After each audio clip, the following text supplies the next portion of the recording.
Hello guys, and welcome back to my YouTube channel. So guys, as I promised you, this is part 2 of my story, and actually it's part 2 of a continuation of a story I promised you guys that I'm going to tell you, but to be honest, I didn't have the courage to, and I'm not sure if right now I have the courage. Anyway, first let me thank you for subscribing. Thank you for supporting me. Thank you for liking my videos, sharing. Anything you do here is highly appreciated, even for commenting, whether it's negative or positive. But let's guys focus on the positive comments even more, right? Yeah, let's spread love, because I mean guys, life is short. So if you can't do anything else, just show love and spread it, okay? Anyway, I don't want to do a lot on this intro. Yeah, because as I said, I'm not sure if I'm really courageous enough yet to tell this story. What I thought is, as I told you guys, we've already seen in the previous video the things that have been happening. We've gained, we've lost, all those. Let me not reiterate. So yeah, I just thought, like, guys, life is short, and if you ought to do something, you better do it now, okay? So I will tell you this story, and I'll start by a disclaimer and say, stories bold, I walk in like beauty, style and views. Inside Majourie vibes, I set the tone, diaries lit, I run my zone. not like, all I'm saying is not like I'm not looking for sympathy, because I would tend to think I've healed. Well, I don't know. But yeah, I guess because it's been a while. These things happened in the year 2017, and I was pretty young, guys. Yeah, I don't want to tell you my age, but 2017 I was around 21 or 22, around there. So yeah, I was still very young. I don't know why I'm telling you. Yeah, because guys, I want you to understand that when these things were happening, that was my age. It didn't happen yesterday, but well, it's life. So guys, I'm going to share with you the story of why I left Qatar, and the things that happened. If you have not watched, I'll leave the link to part 1 so that you can connect. I'll leave the link to part 1 so you can go and watch, and then come back and watch part 2, because this is a continuation. I don't want to go back to those things, and I don't really remember where I had stopped, so I'll just, yeah. Anyway guys, let's get right into the story, man. Anyway, yeah, my hair looks nice, right? Just trying to distract you all. So yeah, as you all know from my previous video, or if we have interacted in person, I went to Qatar. Whatever happened. I ended up working in as a housemaid or house manager, whichever suits you better, whichever you prefer.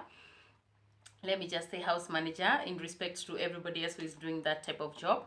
So I was a house manager, and the things that happened in the part 1 video happened, and there was just a lot. I mean, for a 20-year-old girl, I think that was quite too much. And then the thought of knowing that in most cases you find like, oh, maybe she's doing this because they are poor, because she has a child, the marriage is not working, those things. To be honest, none of that was happening to me. Well, I'll be honest and say we had some challenges in my family. It's not like that poverty or something. It's just me as the firstborn taking the heat and taking one for the team. I was like, I'm seeing a lot of things, and the way things are going, like, at some point this boat will sink. So somebody had to take the wheel, and I decided, Marion as the firstborn, I got this. I always get this, I always have to solve problems for my family, of which I don't regret. I mean, like, that is why God made me a firstborn, right? Firstborns there, you feel me? Yeah, anyway, So yeah, we had a bit of challenges in my family then, so that is why I actually decided to go to Qatar. But it's not like something that, it's not like anybody forced me or actually did it as a secret. One thing I actually always say, I will one day apologize to my father. Actually, this is a public apology. I hope he watches. Because I actually left the country and never told him. He actually realized I'm out of the country. Oh, wait. Country! That is the Kikuyu in me betraying me. Anyway, we move on. So he realized I was out of the country 3 months later. And I've moved into another country and settled, and vitu zinaendelea too, and had never told my dad. Not because he's a bad person, you know, just that fear of like, oh, nikimwambia takata, nikimwambia. And then sometimes, you know, their gut feeling tells them, like, you know, maybe if something is going to be right or wrong, of which anyway we will never know, because whatever happened, right? But yeah, I actually want to apologize to my father, dad, like, you know, I'm really sorry for doing that. I hope it will never happen ever again. It was actually not right. Because I mean, I wish I did tell you, because man, some things, you know, when something's happen, you start thinking like, oh my god, maybe it's because I didn't tell my father and he's out there cursing me. I know he didn't do that, but anyway, you know, we always just overthink sometimes, right? Yeah, so anyway, I'm done with that. And so what was I saying? Yeah, so I mean, anyway, a lot of things happened. I want to make this video very short because sitaki kuwa bored. I realized I do very long videos, and some people advise me to try and shorten them so that mtu asiboeke akiwatch, as much as this, whatever. Anyway, God, I need to focus. Okay, focus. Yeah, and guys, I'm liking this. Oh my god, I'm getting distracted because I'm not sure if I'm I'm really trying to like tell you this story with a straight face, because I don't want to cry. As I told you guys, I don't want you to see me as a victim here.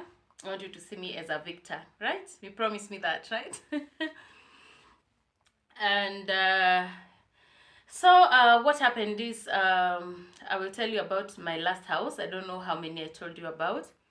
And I mean, let me take this first 10 minutes to tell you the things I want to tell you before I go to the story, because I keep repeating myself. And yeah, so again, what I want to do, I'm hoping and really praying to God that this is the last sad share story, or you know, a story that is not really exciting, that I will tell in my YouTube video. And that is why I want to do it before I close the year 2023. I want to like close up these things in the year 2023. I really want to, like, you know, literally move on. I want to be sharing with you guys positive things, like, you know, my happy moments, you know, anything positive. I really hope so, because I mean, I don't want to keep doing these sad stories and us crying and oh, because everybody, the first thing somebody tells me is like, oh my god, I saw your YouTube, I saw you crying, and I'm like, yeah, that's me, I'm emotional,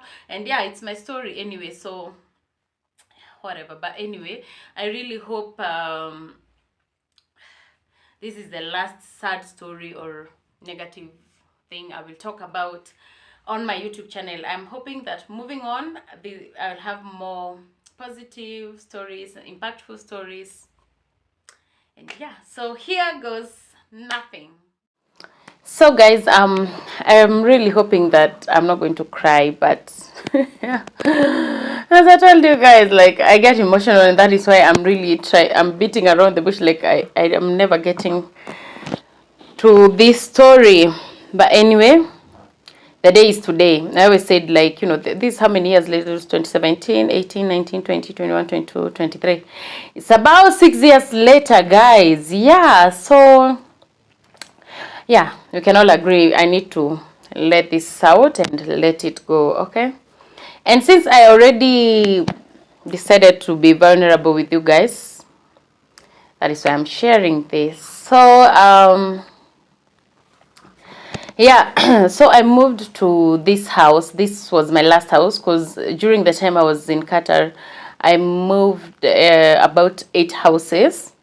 Yeah, because, you know, I was young anyway. I was a bit naive, yes. And of course, you know, anyway, because I would go to this house, maybe the kids are mistreating me, it's the boss, it's whatever, it's the man, it's the nini, da da da. So I kept shifting. So in this particular house I was living in, they were Egyptians who were actually Christians. So of course those are foreigners in Qatar too. So they were Egyptians and Catholics, Orthodox Catholics, right? Yeah, of which actually felt a little bit better, because anytime I would go to a family that is not Muslim, I would be like, oh, Husa, you know?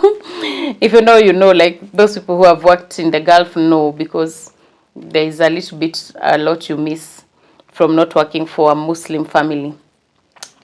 Yeah, and then I was living with the grandma, and you know, the shosh, the husband, and their last born son, who was about he was over, is it 30 or 40, or he was over 30 years at that time, right? Remember, this is the year 2017. So they also had another son who was married, and they lived not too far, some estate apple. So let me start from when I got to this house. So I arrived, and I remember the woman of the house, the first thing she said when she saw me, you know, I had learnt a little bit of Arabic, but all these people speak different Arabic. So when you go to Dubai, when you go to Saudi, when you go to Egypt, Sudan, they all speak different Arabic, but at some point it's almost the same, right?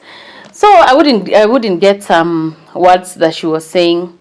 But when I went there was this Kenyan girl who had just finished her contract. Actually, I think she was there for 3 years or so. Yeah.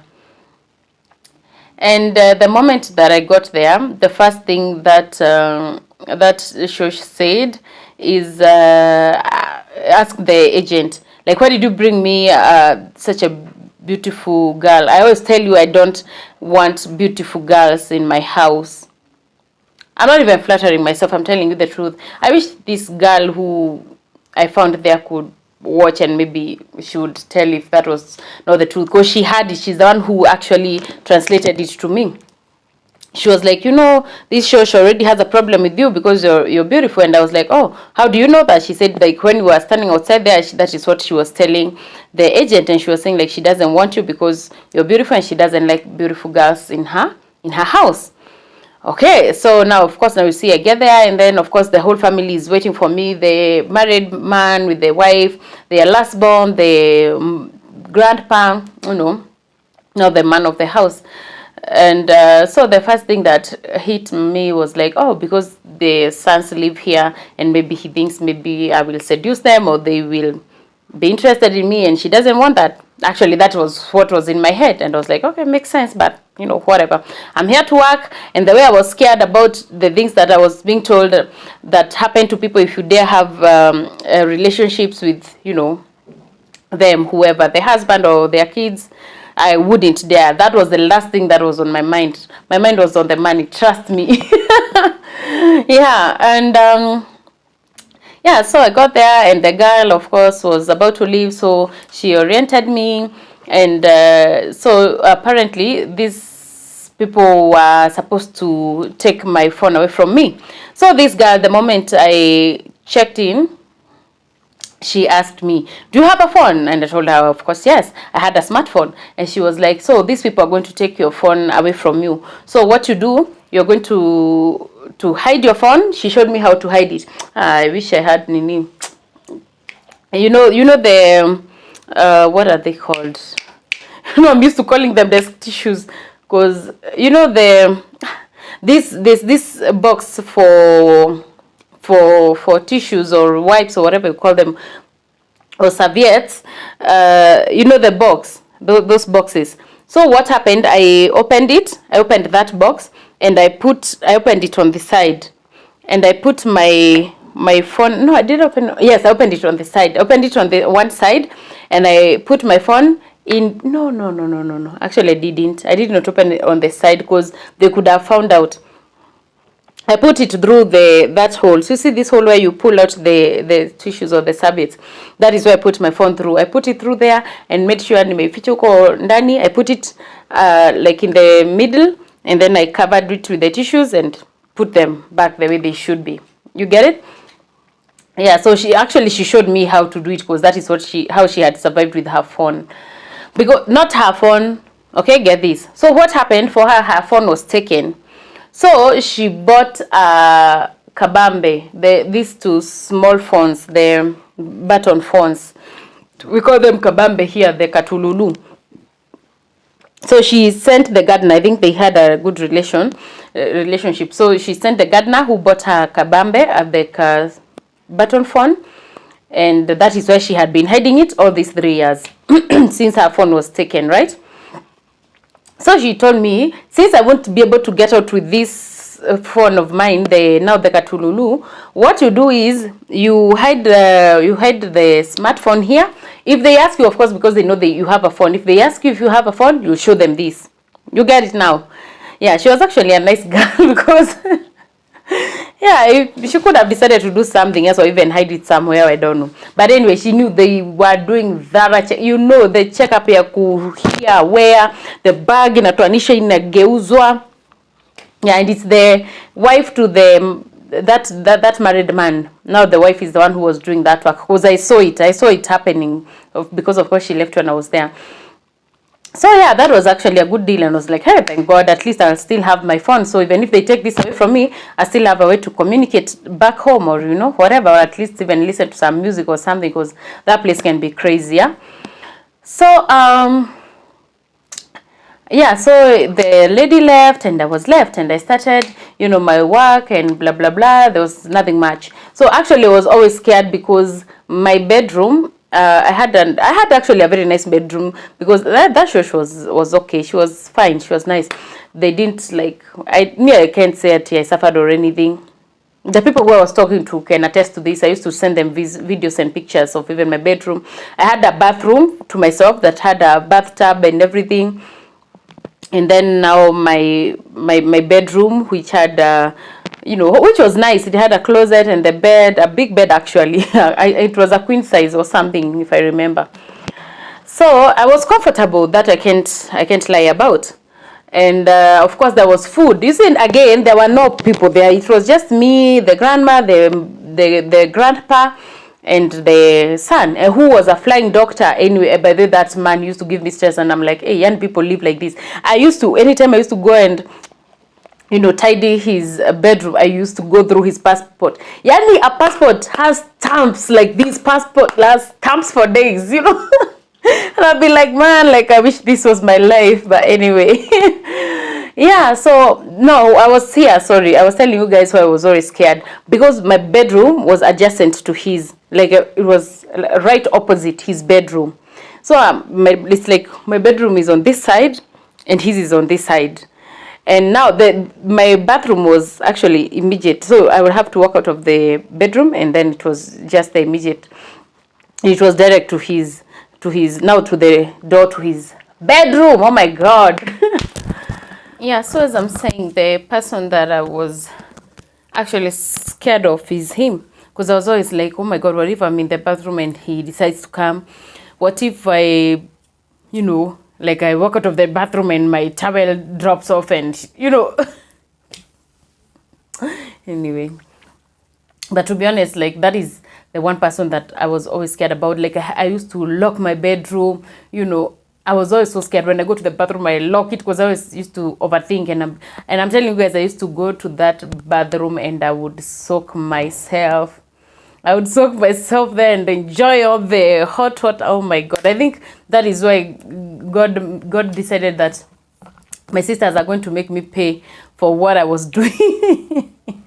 Man, I was enjoying that bath. Yeah, I could be there for 2 hours. No lie. I just chill in the bathtub. Nimeka 2 up on me. I'm just enjoying my life. But anyway, so as I was saying, yeah, that is the only person who I was really scared of, and I was always thinking like, oh my God, what if he does this? What if? But to be honest, he never ever made any advances towards me. He never. you know, he would smile, laugh, nini, you know, make a joke here. Very, like, you know, he didn't have one a story, like, yeah. And I actually liked it that way because I was always scared, like, hey, man, I don't want him to maybe start catching me or, you know, saying me. Maybe at some point I was like, hey, man, I wish he could hit on me because, man, he is a flying doctor. And I mean, my life would be changed. Yeah, but again, I was also afraid and scared. I'm like, hey, man, I don't want to be killed because maybe I'm in a relationship with the son. So with my naiveness, yeah, I was happy that he didn't hit on me anyway. And yeah, we were okay. You know, we were what is it? Floor mates. Very respectful ones, yeah. Nobody bothered the other, which was actually good. And yeah, so life moved on. You know, there was not a lot to do in that house. I was, you know, at some point I was feeling like I was the child of that house because, you see, I told you the last born was about 30 years. It was here 20 years or something. And in most cases, actually, he was never there. He was always, you know, flying here, flying there, flying, you know, he was never home in most cases. So it was just me, the mom, and the husband. Now, this grandpa, he was working. He had a job. I don't know, whatever he was running. I don't remember. I have been there because the first day, before I came to their home, that is where I was dropped. Right? Yeah, that is actually, we picked him with the agent as we headed back home. And but the wife, now this grandma, was a stay-home wife. And I remember she actually even had diabetes, because I remember she asked me once if I know how to do the injections, but I didn't. And I wouldn't have loved to because, hey, man, I'm not the best person to do those things. Yeah, so, yeah, she was,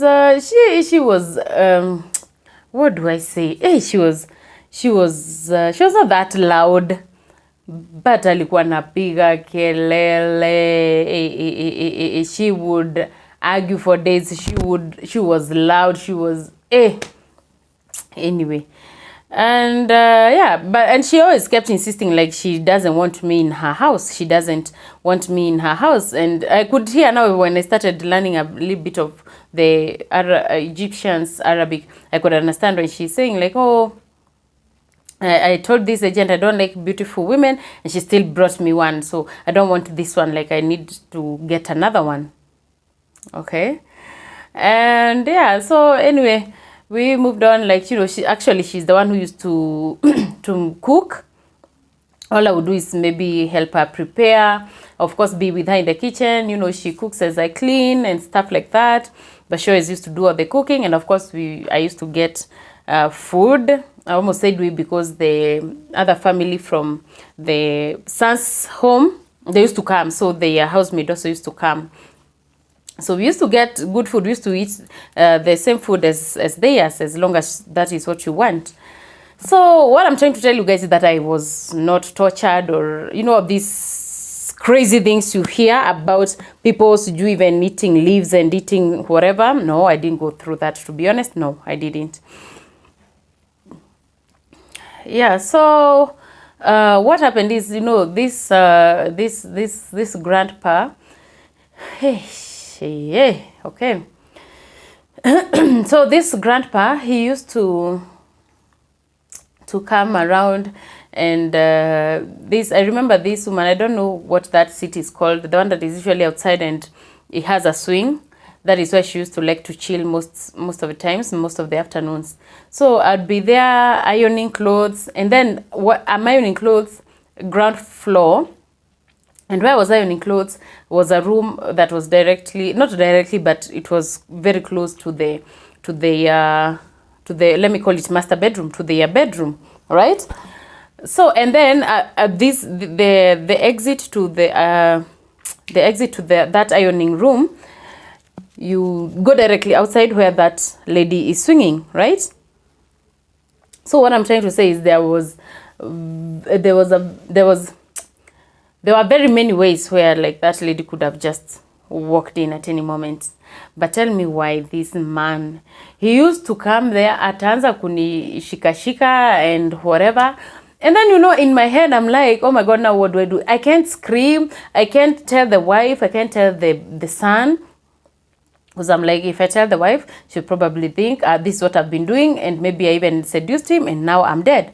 If I tell did I say the mom? Yeah, the wife, I mean. If I tell the son, I don't know, he might think the same. So what do? Anakushika, mnang'ang'ana. He leaves you. Unaendelea kupiga pasi, maisha inaendelea kama kawaida.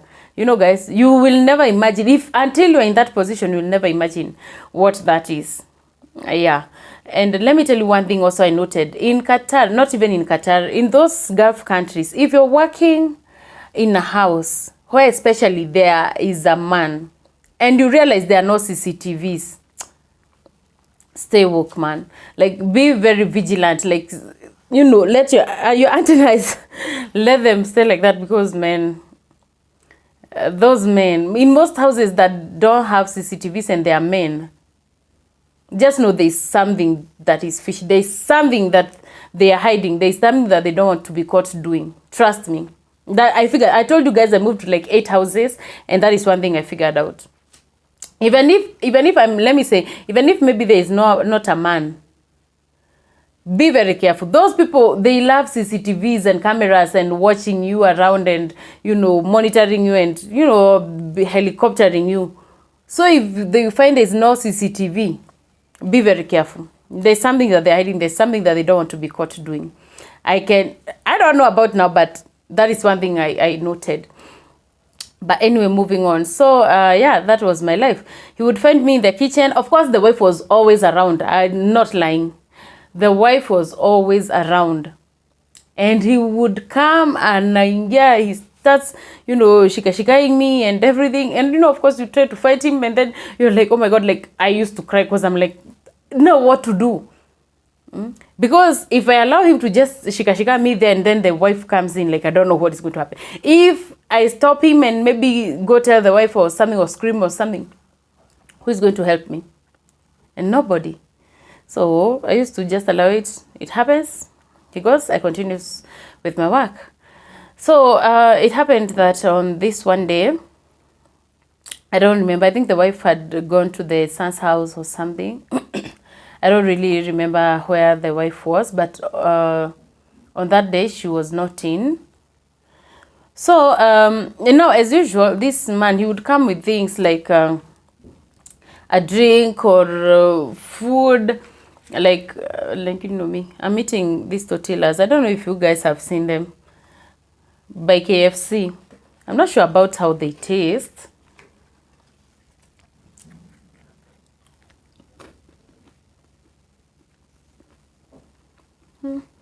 They are more like chapati or naan. They're in between there. I'm not sure what taste this is and why they call them tortillas. I thought tortillas are supposed to be crispy. I don't know.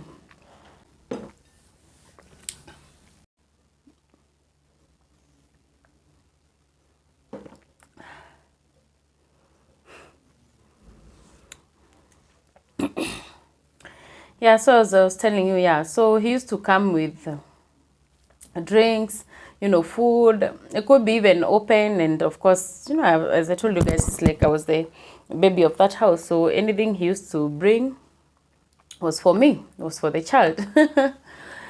Yeah, and on this particular day, he came with a coffee, and as usual, he gave it to me.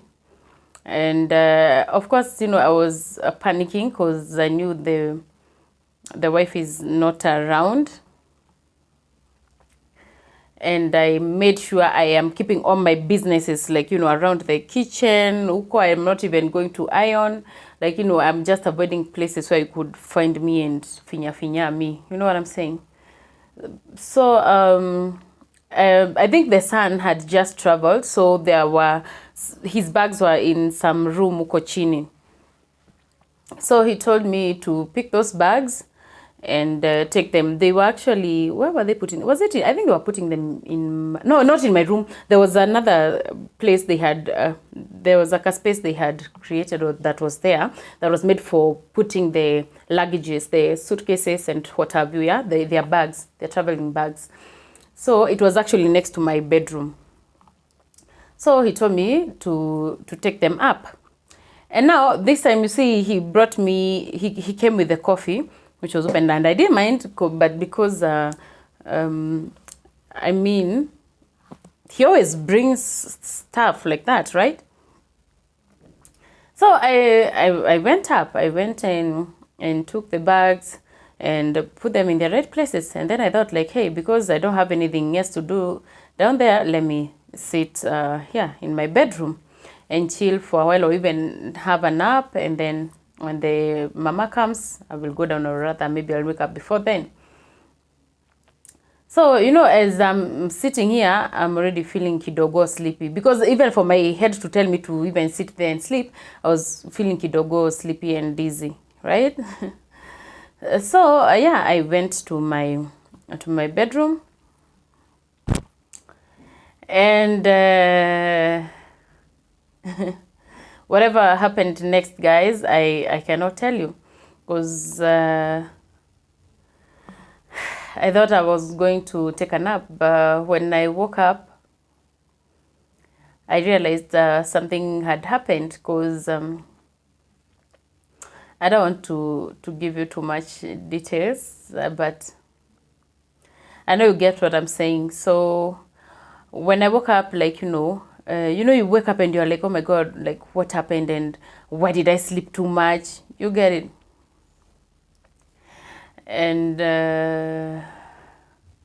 of course, I realized something had happened, because my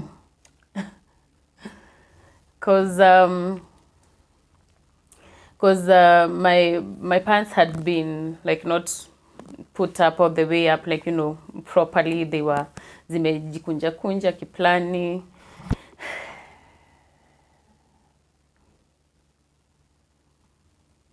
And then, of course, man,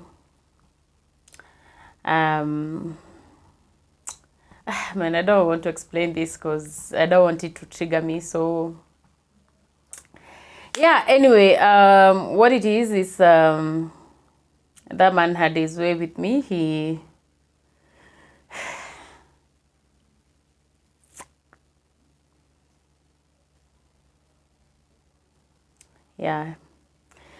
had sex with me.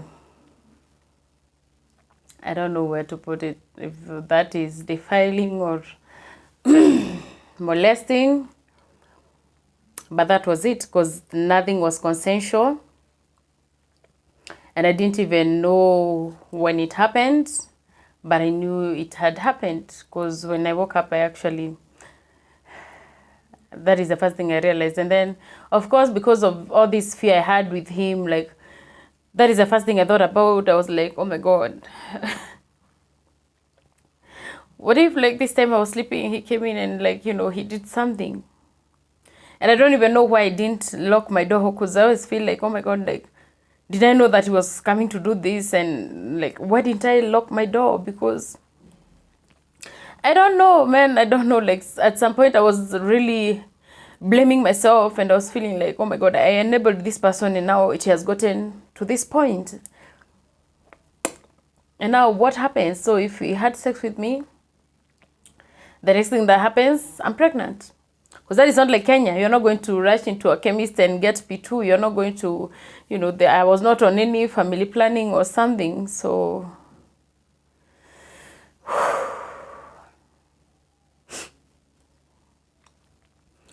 yeah, so yeah, that is what happened. And now what happened next is, of course, I took a shower, and by the time I went back down, he was not there. He had gone back to work. And the grandma had not come back, but the son had. But I think the son actually came back when I was actually now down there. And I was like really panicking, because in my head I was just like, oh my God, I'm now going to get killed, because what is going to happen is like, now I'm going to be pregnant, I'll start vomiting and all that, and the wife will know and they're going to kill me. So of course I got very stressed. I wish I had my pictures from before, and by the time I left that house, how I was looking. I really lost a lot of weight. I really lost a lot of weight because I was really stressed. So yeah, I started, like I became extremely quiet, and like, I was always thinking, because I was like, oh my God, now what do I do? I started planning. I know there are people who I talk to that might probably be watching my YouTube. There's a guy who I think he's still in Qatar, but I don't want to mention his name.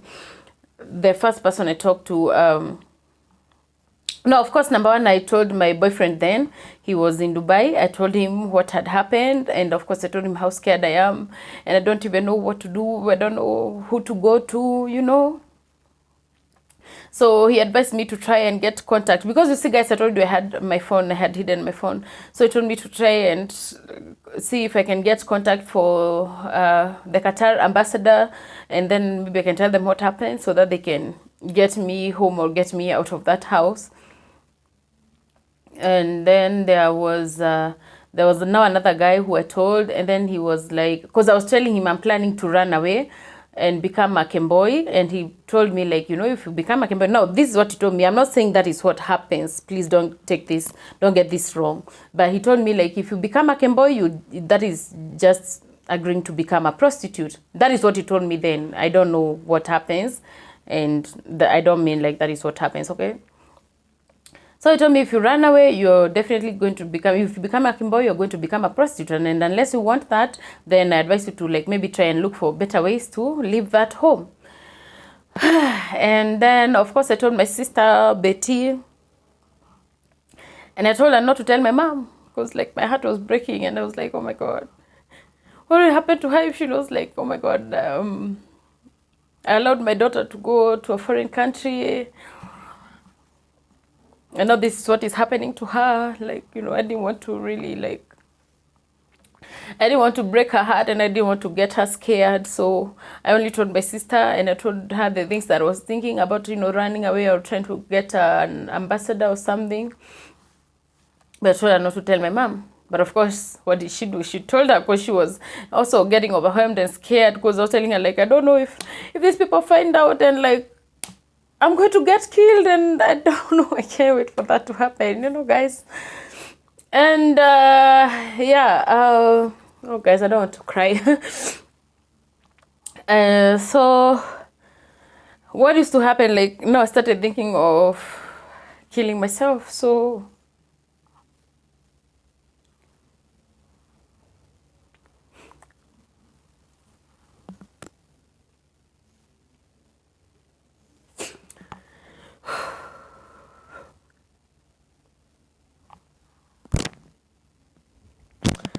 oh my God, I'm sorry, guys.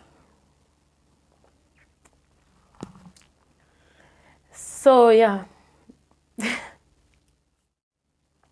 Yeah, so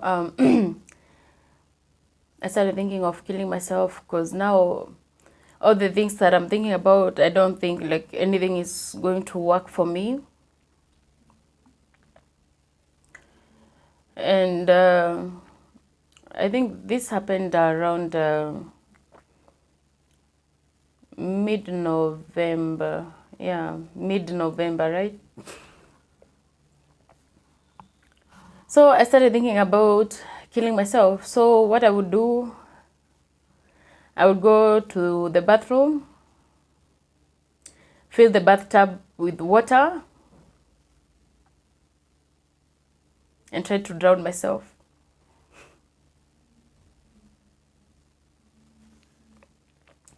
Though you see things in movies and you think, like, they're just so easy, you'll just sleep there and you're gone.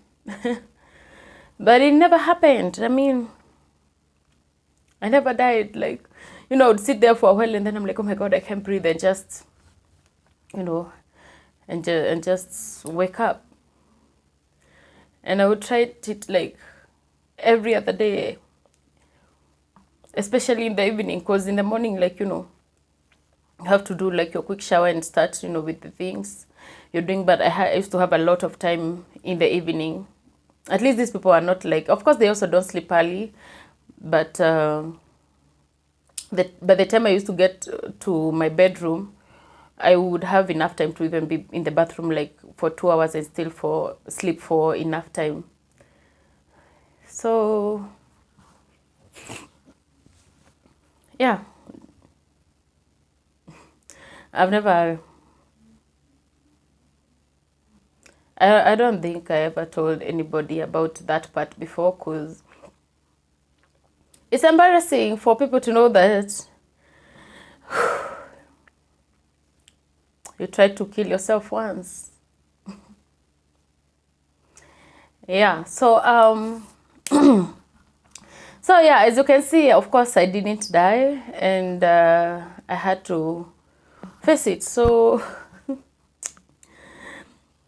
I remember I used to go to the bathroom and I would talk to myself and I'd be like, oh my God, like, I'd talk to my stomach and I'd be like, I'm sorry that I had you this way. Like, this is not the best way that I would have wanted to have you. But if I ever give birth to you, like, I'm just going to love you.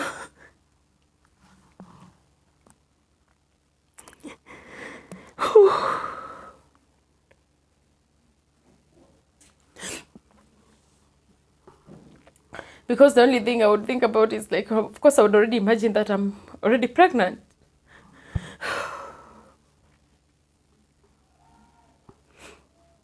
Yeah, so I would talk to my stomach and, like, imagine that now I have the baby, because now I realize, like, this trying to kill myself is not working.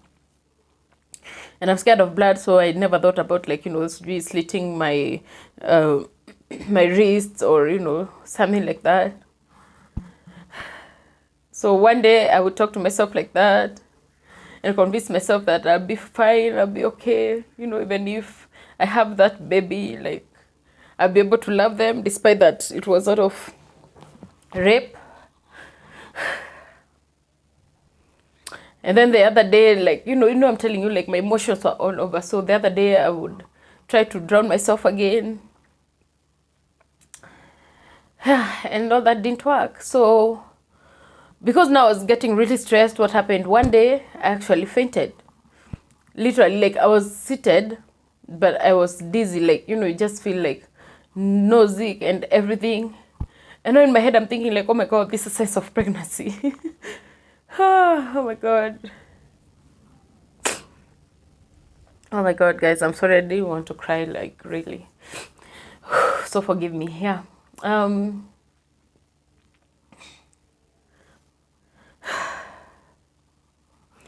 So I fainted. Now this time, the wife we were with the wife in the kitchen. I was seated because she was cooking, and of course I had to be around, so I was seated there. And now the son was, I think he was upstairs in his room. So when I fainted, the wife, of course, they called the son. He's a doctor.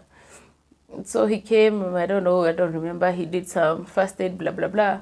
And then he started asking me, like, what is going on? Of course, they wouldn't think of pregnancy because, like, I've been here for a while. If I was pregnant, they would already know. And then he hasn't had sex with me. He wouldn't think of anybody else who have had sex with me. You get what I'm saying? So, of course, they tried, like, oh, my God, like, what is happening? What is going on? And I couldn't say anything. Like, I was just crying because now in my head, I'm like, oh, my God, I'm pregnant. And now they're about to find out and I'm going to get killed. And I will never see my family again. And my family will never know what exactly happened. Oh, my God. It's very scary to think of it right now. So, so what happened the following day, the husband came. He used to come, actually. He always used to come around lunchtime. Even this time, he used to get to come and, and whatever, shika me when I was ironing or when I'm in the kitchen. It's because he always used to come. He used to eat his lunch at his house, right? The wife used to make lunch and you'd come eat and go back to work. So, so, oh my God, I want to finish this now. Yeah, so the following day he came as usual during, no, that day he didn't talk to me when he came for lunch. He didn't talk to me. I think he didn't get a chance to talk to me. So in the evening when he came, he had like some shopping, and I was asked as usual to go and pick the things from the car. So I went, and of course he had the previous day like, oh, I fainted, blah blah blah. It's like I was not feeling well. So he started asking me, like to my face, I won't lie, he asked me, have you had your period yet? Now this time I think we're almost closing a month after, you know, whatever happened. After he raped me, let me just say that, because I mean, like, if sex is not consensual, it's rape, literally, like, yeah. So,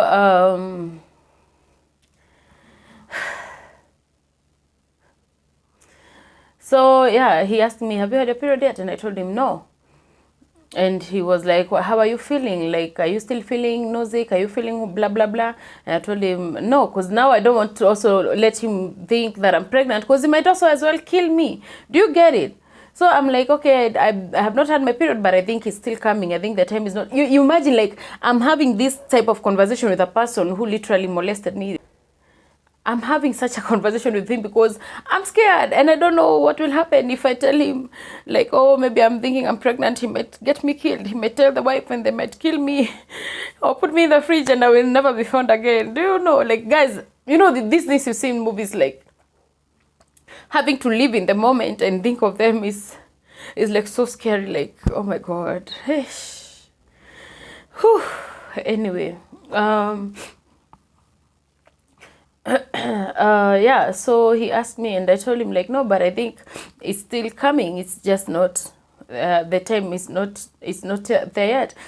So he was like, oh, but I don't think I actually penetrated you.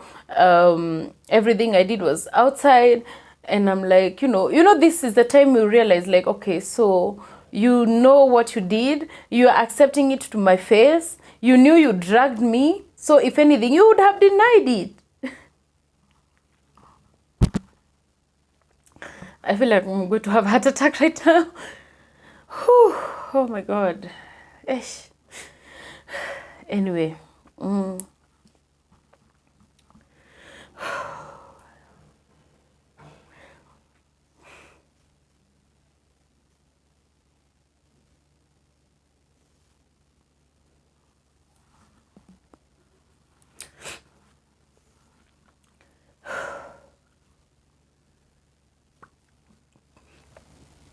So it even made it worse for him to, like, you know, the moment he asked me that, I'm telling you, this is over a month. We have never talked about anything. He doesn't even come and touch me or anything, because I think now he knew, like, he already did whatever. And of course I know. So, there was that awkwardness. I was literally running away from him. And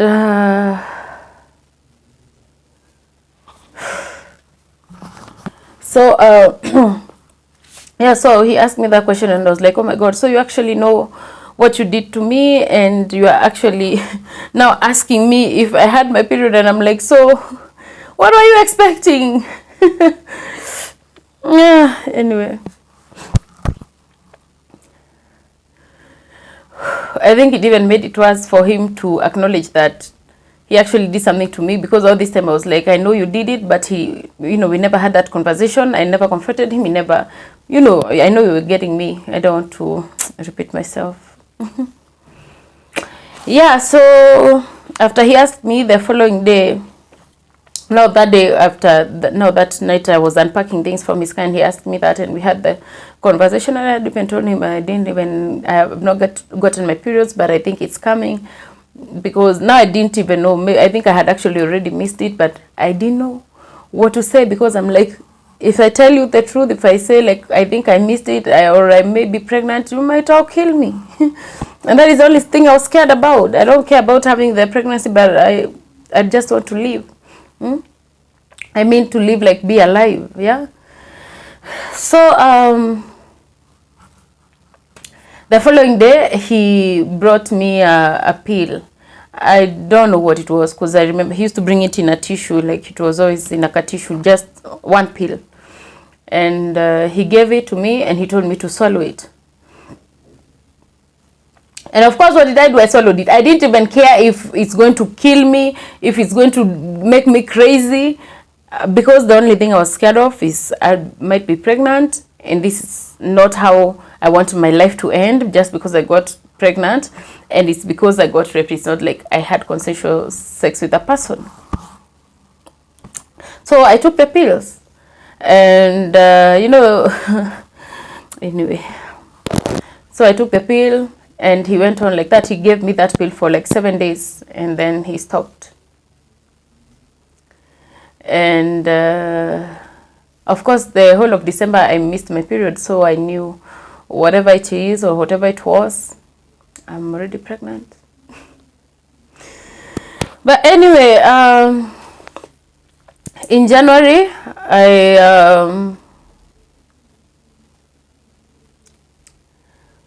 no, I'm here. I'm already planning my exit. I'm trying to really plan how I'm going to leave this home before they figure out that I'm pregnant. You get it? Or before this man decides to do something else to me. So every other night, like, that would be the conversation. I was crying, like I would cry every night. My sister Betty is a witness, because she's the only person I used to call. And now that ex-boyfriend of mine who was in Dubai, I used to call them, and I would cry, because I'm like, oh my God, I don't know like what I'm going to do and what is going to happen to me. So just know this is what it is. So if anything happens, you already know, guys. And so yeah, I started planning my exit, and I came up with a plan. So I started lying to my boss, now the grandma, that my mom is very sick, and I actually feel bad about this. Like, I always pray to God that he may keep my mom for long. And oh my God, guys.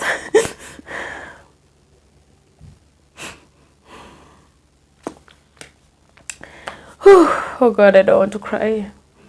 Yeah, I always pray that God keeps my mom for long, because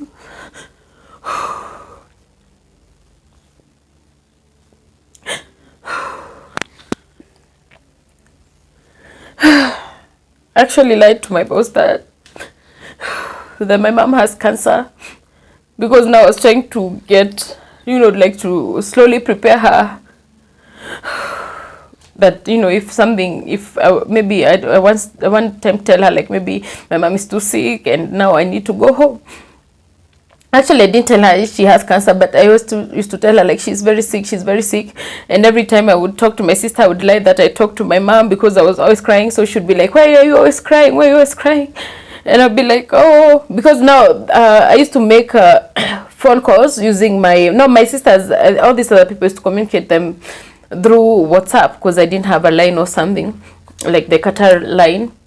But now this show, she used to give me the house phone to call now my parents or whoever at home, right? Sorry.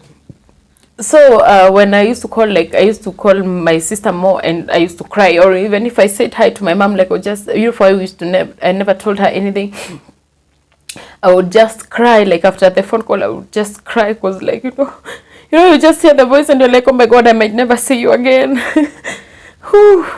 Anyway, so as I was saying, now I used to lie to her that my mom is very sick. And so she asked me, like, is it cancer? Because, like, I know those are the sicknesses that, like, get people so sick or whatever. And I said, yes, yeah, I think it's cancer. So I planned with my sister. I think I actually even sent my mom a text, and I told her the plan, and I told her, like, to use, I don't know, I think I told her to use somebody's phone, and to use somebody's phone, and actually at this time, I think these people had already started figuring out, like, I have a phone, so they had planned to come and search and pick the phone. So I knew, like, I was doomed, because now once they take away my communication line, I'm done. There's nothing else I can do. I'm stuck there. And then also these Mbabas, because he already knew like now he doesn't know what is going on, he had started planning to ship to like sell me to their friends, because now that's conversation I had. And then I had the agent told, no, I didn't talk to the agent. I think I had them talk, because one time the agent was in the house and they were outside, and then he told him that he's trying to get me another place because the wife doesn't want me. But this time it's because he knows what he has done now. So at that conversation I was like, oh my god, now they're going to ship me to another house and I'm already pregnant, and all those things. Anyway, it was just like too much, and it was overwhelming and too much stress. And now you see they want to take away my phone. Like I realized they want to come and search my house. I think they said it, I don't remember how I got to know. They want to come and really search again because they think I have a phone. So yeah, I told my mom. I texted her and told her, please use somebody else's phone and call the house phone and tell them that my mom has passed on and I need to come home. But I think, of course, my mom couldn't do that. Like, of course, she was scared. And at this point, I think my mom had already been told now what has happened. She already knew, and she was really trying to also get ways how I can go back home. So I figured that, I figured like my mom won't do it. So I texted Betty, and I told her, please call tomorrow first thing in the morning, like around 6 or whatever time. Call the house phone and tell them that my mom has passed on. My mom has passed on and I need to come back home. And that's what they did. Oh my god, guys. Yeah.